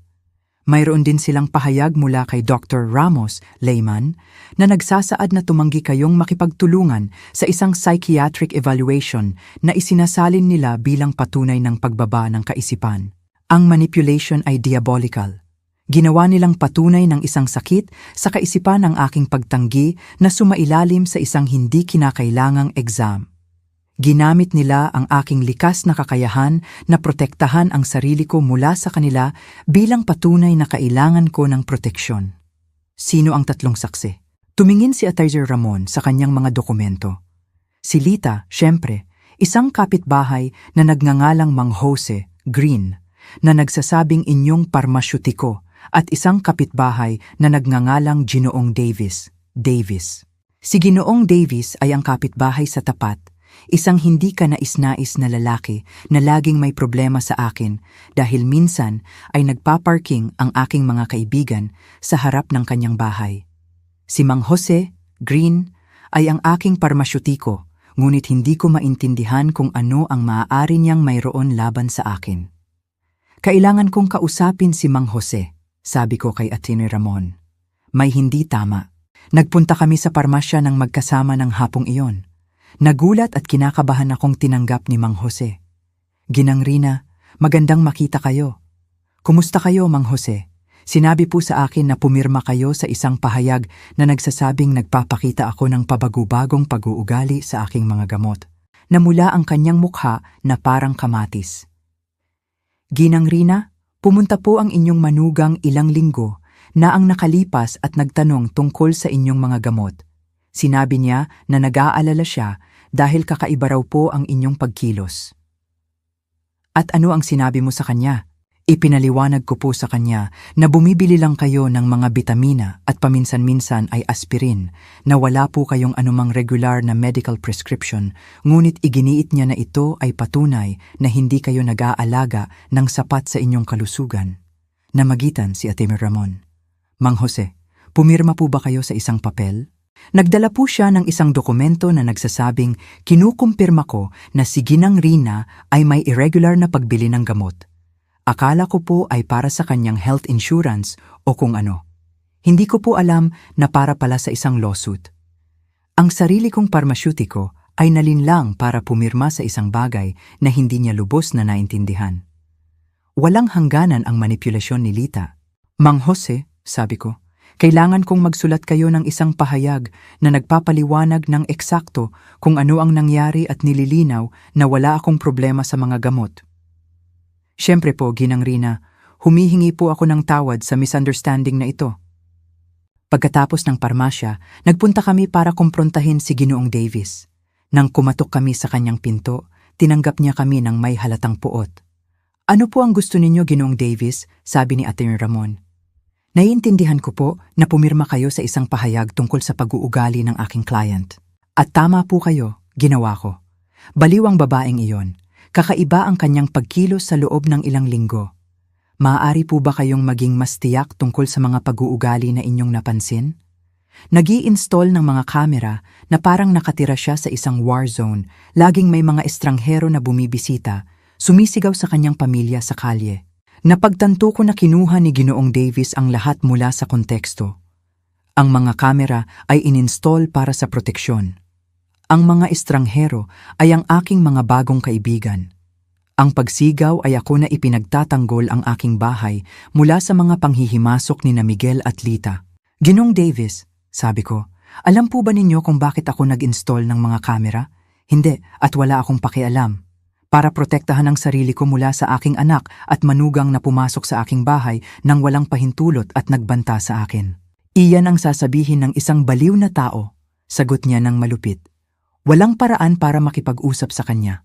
Ang kanyang pahayag ay batay sa mababaw na mga obserbasyon na malisyosong binigyang kahulugan. Nang gabing iyon, umupo kami ni Attorney Ramon para planuhin ang aming depensa. Rina, Kailangan natin ang sarili nating psychiatric evaluation. Mayroon akong kasamahan, si Dr. Luna Moore, na isang expert sa pagtatasa ng kakayahang pangkaisipan. Maaari niyang opisyal na kumpirmahin na kayo ay ganap na competent. Paano kung sinuhulan ni na Miguel at Lita ang hukom? Paano kung wala itong lahat na mahalaga dahil nagpasya na silang ideklara akong incompetent? Rina, ang legal na sistema ay hindi perpekto, ngunit hindi rin ito ganap na corrupt. Mayroon tayong matibay na ebidensya ng inyong mental competence at ng kanilang mga financial motivation. Lalabanan po natin ito. Kinabukasan, nagpunta ako sa aking appointment kay Dr. Luna. Siya ay isang babae sa edad na 50 na may mabait ngunit matalino na mga mata. Ginang Rina, magtatanong po ako sa inyo ng isang serye ng mga tanong at mga test para tasahin ang inyong kakayahang pangkaisipan. Maglaan po kayo ng oras at sumagot ng tapat. Sa loob ng 2 oras, tinanong niya ako ng mga tanong tungkol sa aking memorya, sa aking kakayahan sa pangangatwiran, sa aking pag-unawa sa pananalapi, sa aking kalusugan sa emosyon. Binigyan din niya ako ng mga cognitive test at hiniling sa akin na lutasin ang mga problema sa matematika at lohika. Ginang Rina, sabi niya sa huli, ang inyong mga resulta ay mas mataas kaysa sa average para sa inyong edad. Hindi lang po kayo mentally competent, ngunit ang inyong cognitive function ay mahusay. Doktora, bakit po ninyo sa tingin ginagawa ito ng aking pamilya? Batay po sa sinabi ninyo sa akin at sa mga dokumento na sinuri ko, mukhang ito po ay isang classic case ng elder financial exploitation. Sa kasamaang palad, mas karaniwan po ito kaysa sa iniisip ng mga tao. Umalis ako sa consultation na nakakaramdam ng validated, ngunit malungkot din. Ang professional confirmation ng aking mental health ay isang relief, ngunit kinumpirma rin nito na ang lawsuit ay totoo at kailangan. Nang hapong iyon, nag-organisa si Aling Elenita ng isang emergency meeting kasama ang lahat ng aming mga kaibigan mula sa Garden Club. Nang ikinuwento ko sa kanila ang tungkol sa lawsuit para sa incompetence, nagalit ang lahat. Rina, sabi ni Maria, tutestigo po kami pabor sa inyo. Kasama po namin kayo sa loob ng ilang linggo at sino man ay makakakita na ayos kayo. Mas mahusay pa sa ayos, idinagdag ni Cynthia. Mas malinaw at mas malakas po kayo kaysa sa maraming 40 taong gulang na babae na kilala ko. Si Alfreda, nang may karunungan ng kanyang 80 taon, ay kinuha ang aking mga kamay. Rina, mahal ko, ang ginagawa ng inyong mga anak ay hindi bago. Sa loob ng mga henerasyon, sinubukan ng mga sakim na anak na ideklara na baliw ang kanilang mga magulang para makuha ang kanilang pera. Ngunit mayroon kayong isang bagay na wala ang marami sa mga biktima na ito. Documentation, legal support, at mga kaibigan na maaaring tumestigo para sa inyo. Ang kanyang mga salita ay nagbigay sa akin ng pag-asa. Hindi ako nag-iisa sa labanang ito. Mayroon akong isang hukbo ng malalakas na babae na nakasaksi sa aking pagbabago ng harapan. Alam ninyo kung ano ang pinakamalungkot sa lahat ng ito? Sabi ko. Nahanda sina Miguel at Lita na sirain ang anumang posibilidad sa hinaharap ng pagkakasundo para sa pera. Kahit na handa akong patawarin ang lahat hanggang ngayon, wala nang balikan mula rito. At baka iyon ang pinakamahusay, sagot ni Cynthia. Hindi bababa sa ngayon alam mo ng eksakto kung sino sila at maaari kang kumilos ng naaayon. Nang gabing iyon, sa unang pagkakataon mula nang magsimula ang bangungot na ito, talagang umiyak ako. Hindi dahil sa kalungkutan, kundi dahil sa kalungkutan. Nagpaalam ako ng panghuli sa anak na akala ko ay mayroon ako, sa pangarap ng isang mapagmahal na pamilya, sa ilusyon na ang walang kondisyon na pag-ibig ay ginagantihan. Ngunit mayroon ding isang bagay na bago ang lumitaw sa loob ko, isang determinasyon na bakal na huwag hayaan ang sarili kong hubaran, hindi lang ng aking pera, kundi pati na rin ng aking dignidad at aking kalayaan. Ang digmaan ay opisyal na nagsimula, ngunit handa akong lumaban. Dumating ang paglilitis 3 linggo pagkatapos. Nagising ako ng maaga, isinuot ang aking pinakamahusay na itim na suit at tiningnan ang sarili ko sa salamin nang may determinasyon na hindi ko kailanman naramdaman noon. Ngayon, hindi lang ang aking kakayahang pangkaisipan ang huhusgahan. Huhusgahan ang aking dignidad bilang isang tao, ang aking karapatan na mabuhay ng walang pang-aabuso, ang aking halaga bukod sa aking bank account. Dumating si Ate Ramon ng 7 ng umaga para suriin ang aming diskarte sa huling pagkakataon.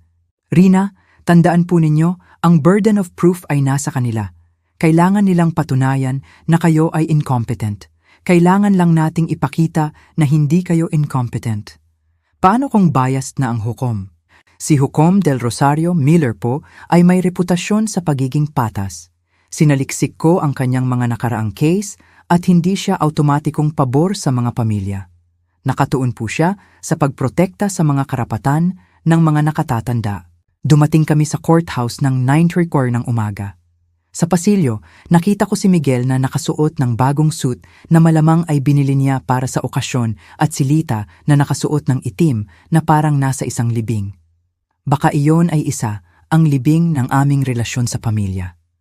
Nang magtama ang aming mga mata, iniiwas ni Miguel ang tingin niya. Ngunit tiningnan ako ni Lita nang may kalamigan na nagkumpirma na para sa kanya. Ito ay isang transaksyon lang sa negosyo. Ang kanilang abogado ay isang matanda, elegante na lalaki na may uri ng kumpiyansa na nagmumula sa panalo sa mga katulad na case noon. Nang simulan niya ang kanyang opening statement, malinaw ang kanyang diskarte. Ipinta ako bilang isang nalilitong matanda na namanipulate ng mga estranghero para ilayo ako sa aking mapagmahal na pamilya. Ang inyong kamahalan, sabi niya sa isang solemne na boses, si Ginang Rina ay nagpakita ng malinaw na pagbaba ng kaisipan sa mga nagdaang buwan. Pinutol niya ang lahat ng financial support para sa kanyang pamilya nang walang makatwirang paliwanag. Nag-install siya ng mga hindi kinakailangang security system dahil sa paranoia at inisolado ang sarili mula sa kanyang mga mahal sa buhay, sa ilalim ng impluensya ng mga kapitbahay at mga abogado na malinaw na sinasamantala ang kanyang vulnerable situation. Bawat salita ay maingat na pinili upang gawing tunog na parang demensya ang aking self-empowerment at gawing tunog na parang panlabas na manipulation ang aking kalayaan. Pagkatapos, tinawag nila ang kanilang mga saksi. Si Lita ang unang tumistigo at ang kanyang performance ay karapat-dapat sa Oscar. Umiyak siya habang inilalarawan kung paano ako ganap na nagbago, kung paano ako naging galit at paranoid, kung paano ko inisolado ang sarili ko mula sa pamilya na nagmamahal sa akin. Ang inyong kamahalan, sabi niya sa isang nanginginig na boses. Rina ay laging parang pangalawang ina sa akin. Ang makita ang kanyang pagbaba ng kaisipan ay nakakasira ng loob. Gusto lang po namin siyang tulungan na makuha ang pangangalaga na kailangan niya. Kasinungalingan na nakabalot sa nakakumbinsing luha. Nang i-cross-examine siya ni Ate Ramon, nagsimulang maging nakikita ang mga bitak sa kanyang kwento. Ginang Lita, maaari po ba ninyong sabihin sa court kung kailan ang huling pagkakataon na tinawagan ninyo ang aking client nang hindi humihingi ng pera? Nauutal si Lita. Well, lagi po kaming nag-uusap tungkol sa maraming bagay. Maaari po ba ninyong bigyan ako ng isang tiyak na petsa? Hindi ko po matandaan ang eksaktong mga petsa. Totoo po ba na kayo at ang inyong asawa ay nagpakasal nang hindi inimbitahan ang aking client? Napakaliit lang po ng seremonya. Totoo po ba na nang magtanong ang aking client tungkol sa kasal, sinabi ninyo sa kanya na mga espesyal na tao lang ang inimbitahan ninyo? Namula ang mukha ni Lita. Ang mga salitang iyon ay kinuha sa konteksto. Ano po ang tamang konteksto para sabihin sa inyong biyenan na hindi siya isang espesyal na tao? Hindi siya makasagot ng nakakumbinsi. Si Miguel ang sumunod. Ang makita siya sa witness stand, nanunumpa na sasabihin ang katotohanan habang naghahanda siyang magsinungaling tungkol sa aking mental health ay isa sa pinakamasakit na sandali ng aking buhay. Ito ang batang pinalaki ko ng mag-isa, ang isa na inilaan ko ang buong buhay ko. Ang nanay ko po ay laging napakabukas palad sa amin, tumistigo siya. Ngunit nitong huli, naging pabago-bago at hindi makatwiran siya. Naniniwala po kami na namanipulate siya ng mga taong sinasamantala siya. Nang i-cross-examine siya ni Ate Ramon, ganap na nahulog ang mask. Ginoong Miguel, Magkano pong pera ang natanggap ninyo mula sa inyong ina sa loob ng huling 3 taon? Hindi ko po alam ang eksaktong halaga. Ang 1.6 million po ba ay tama? Baka po laging generous lang siya. At ilang beses po ninyo binisita ang inyong ina nang hindi humihingi sa kanya ng pera? Ang katahimikan ay nakakabingi. Totoo po ba na kayo at ang inyong asawa ay pumasok sa bahay ng aking client nang walang pahintulot at sinuri ang kanyang mga pribadong dokumento? Nag-alala po kami para sa kanya. Totoo po ba na nagdala kayo ng isang abogado para pilitin siya na pumirma sa isang power of attorney? Gusto po namin siyang tulungan na pamahalaan ang kanyang pananalapi. Kayo po sa edad na 35 ay nangangailangan ng tulong ng inyong 71 na taong gulang na ina para bayaran ang inyong upa? Hindi nakasagot si Miguel ng may dignidad. Tumestigo si Ginoong Davis tungkol sa aking di umano'y pabagubagong pag-uugali, ngunit nang humingi si Atty. Ramon sa kanya ng mga detalye, umamin siya na hindi niya ako kailanman kinausap ng direkta at ang lahat ng kanyang impormasyon ay batay sa mababaw na mga obserbasyon. Tumestigo si Dr. Ramos na ang aking pagtanggi na sumailalim sa isang evaluation ay patunay ng pagbaba ng kaisipan. Ngunit isinumite ni Atty. Ramon ang documentation ng aming evaluation kay Dr. Luna na ganap na nagpabulaan sa kanyang mga konklusyon. Pagkatapos, kami na ang turn. Unang tinawag ni Atty. Ramon si Mang Jose, ang aking parmasyutiko na nagpaliwanag kung paano siya nalinlang para pumirma sa isang pahayag na nagbaluktot sa aking mga gawi sa pagbili ng gamot. Tumestigo si Dr. Luna tungkol sa aking mahusay na kalagayan sa kaisipan at ipinakita ang mga resulta ng mga cognitive test na walang error. Tumestigo si Manong Ben mula sa hardware store tungkol sa aking mental competence at ipinaliwanag na ang aking mga desisyon na kanselahin ang mga automatikong transfer ay ganap na makatwiran at na proseso ng tama. Tumestigo si Aling Elenita at ang aking mga kaibigan mula sa Garden Club tungkol sa aking kalinawan, sa aking bagong sigla, at sa aking kakayahan na mapanatili ang malusog na social relationship. Sa wakas, ako na ang turn na tumestigo. Tumayo ako ng may dignidad at naglakad patungo sa witness stand. Nararamdaman ang bigat ng 71 taon ng karanasan, ng karunungan na nakuha sa pamamagitan ng sakit, ng lakas na natuklasan sa kahirapan. Ginabayan ako ni Atty. Ramon sa aking testimonya, hinahayaan akong ikwento ang buong kwento ko, ang 1.6 milyon na ginastos sa loob ng 3 taon. Ang kahihiyan ng maibukod sa kasal, ang patuloy na emotional manipulation, ang paglabag sa aking privacy, ang mga legal na banta. Ginang Rina, sa wakas ay tanong ni Atty. Ramon, bakit po ninyo nagpasya na itigil ang financial support para sa inyong anak at manugang? Dahil sa wakas ay naintindihan ko na ang nakukuha ko mula sa kanila ay hindi pag-ibig. Sagot ko sa isang malinaw, malakas na boses.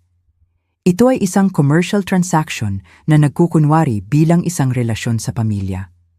Ang pera ko ay tinatanggap, ngunit ako bilang isang tao ay hindi. Nagsisisi po ba kayo sa inyong desisyon? Nagsisisi lang po ako na napakatagal bago ko iyon ginawa. Sinubukan ng abogado ni Miguel na ipakita akong nalilito sa kanyang cross-examination, ngunit sinagot ko ang bawat isa sa kanyang mga tanong ng may kalinawan at katumpakan. Nang sinubukan niyang ipahiwatig na manipulate ako ng aking mga bagong kaibigan, ipinaliwanag ko sa kanya na sa unang pagkakataon sa loob ng maraming taon, mayroon akong mga relasyon na batay sa paggalang sa isa't isa at hindi sa interes sa pananalapi. Sa kanyang closing argument, iginiit ng abogado ni Miguel na ako ay isang biktima ng panlabas na manipulation. Ang rebuttal ni Atty. Ramon ay mapangwasak. Ang inyong kamahalan, ang nakita po namin dito ay hindi ang case ng isang incompetent na matanda, kundi ang isang babae na sa wakas ay nakahanap ng lakas para palayain ang sarili mula sa mga taon ng financial at emotional abuse. Ang mga plaintiff po ay walang ipinakitang tunay na medikal na ebidensya ng mental incompetence. Ang ipinakita po nila ay pagkadismaya dahil nagpasya ang kanilang pinagkukunan ng kita na gamitin ang kanyang legal at moral na karapatan na protektahan ang kanyang sariling mga resource. Umatras si Hukom del Rosario upang maglibot sa loob ng 2 oras na parang 2 taon. Nang bumalik siya, seryoso ngunit malinaw ang kanyang ekspresyon. Pagkatapos suriin ang lahat ng ebidensya na ipinakita, sinimulan niya. Malinaw po sa court na si Ginang Rina ay ganap na nasa kanyang mga mental faculties. Kinukumpirma ng mga professional psychiatric evaluation ang kanyang cognitive competence. Ang kanyang mga desisyon sa pananalapi, gaano man kasakit ang mga ito para sa kanyang pamilya, ay ganap na makatwiran at nasa kanyang mga karapatan. Nagsimulang bumilis ang tibok ng puso ko. Bukod pa rito, patuloy ng hukom, ipinapahiwatig ng ebidensya na ang lawsuit na ito ay motivated ng interes sa pananalapi sa halip na ng tunay na pag-aalala para sa well-being ni Ginang Rina. Ganap na tinatanggihan ng court ang kahilingan para sa guardianship. Nanalo ako. Hindi lang ako nanalo sa lawsuit, kundi pati na rin sa aking kalayaan, sa aking dignidad, sa aking karapatan, na mamuhay ng walang pang-aabuso mula sa mga taong di umano'y nagmamahal sa akin. Nang umalis kami sa courthouse, nakita ko sina Miguel at Lita na galit na nakikipag-usap sa kanilang abogado. Binigyan ako ni Lita ng tingin ng purong galit bago siya umalis. Tiningnan ako ni Miguel sa huling pagkakataon at sa isang segundo, nakita ko ang isang bagay na maaaring pagsisisi, ngunit huli na ang lahat. Nang gabing iyon, nag-organisa si Aling Elenita ng isang selebrasyon sa aking bahay, kasama ang lahat ng aming mga kaibigan. Nag-toast kami para sa hustisya, para sa kalayaan, para sa pagkakaisa ng malalakas na babae na sumusuporta sa isa't isa.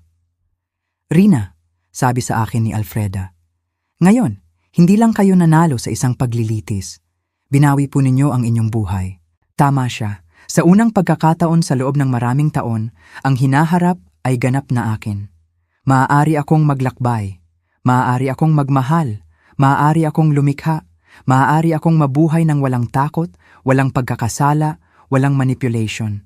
Pagkalipas ng 3 buwan, ibinenta ko ang aking bahay at lumipat sa isang magandang apartment malapit sa sentro ng lungsod. Nag-donate ako ng kalahati ng aking pera sa mga organisasyon na nagpoprotekta sa mga nakatatanda mula sa pang-aabuso sa pamilya. Sa kabilang kalahati, sinimulan ko ang pamumuhay ng buhay na laging gusto ko. Naglakbay ako sa Europa, kumuha ng mga klase sa sining, at sumali sa mga grupo ng volunteer. Hindi ko na narinig ang tungkol kina Miguel at Lita. Narinig ko mula sa iba na kinailangan nilang lumipat sa isang mas maliit na apartment. At si Lita ay nakahanap ng trabaho sa unang pagkakataon sa loob ng maraming taon. Marahil ang kahirapan ay magtuturo sa kanila kung ano ang hindi kailanman nagawa ng aking pagkabukas palad. Ang halaga ng tapat na trabaho at kalayaan. Ilang gabi, kapag tinitingnan ko ang mga bituin mula sa aking bagong balkonahe, naiisip ko ang babae na ako noong 1 taon, natatakot, na manipulate, naniniwala na kailangan kong bumili ng pag-ibig. Patay na ang babaeng iyon. At sa kanyang lugar, may isang ipinanganak na nakaintindi ng isang pangunahing katotohanan. Ang tunay na pag-ibig ay walang presyo, at ang kalayaan ay hindi kailanman masyadong mahal. Ang pangalan ko ay Rina. Ako ay 72 taong gulang at sa wakas ay natutunan ko na ang pinakamahalagang tao na kailangan kong mahalin at protektahan ay ang aking sarili. Kung nagustuhan ninyo ang aking kwento, maaari ninyo po akong suportahan sa pamamagitan ng paggawa ng donation para makapagsulat pa ako ng mas maraming kwento.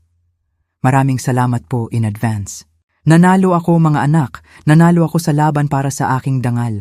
Hindi nila ako naideklarang incompetent. Sa courtroom, tiningnan ko si Miguel at Lita at wala na akong naramdamang galit. Awa na lang. Ako si Rina, 72 taong gulang. At sa wakas ay natuto ako. Ang tunay na pag-ibig ay hindi nabibili. Ang kalayaan ko ay nagkakahalaga ng higit pa sa lahat ng 1.6 milyon na ibinigay ko. Ngayon, naglalakbay ako, nagpipinta, masaya ako. Sila, kailangang magtrabaho. Umaasa ako na matutunan nila ang halaga ng kasipagan. Kung kayo po ang nasa lugar ko, ano po ang gagawin ninyo? Ibahagi po ninyo sa comment ang inyong saloobin. I-like at subscribe po kayo. Hanggang sa susunod na kwento ng milyonaryo.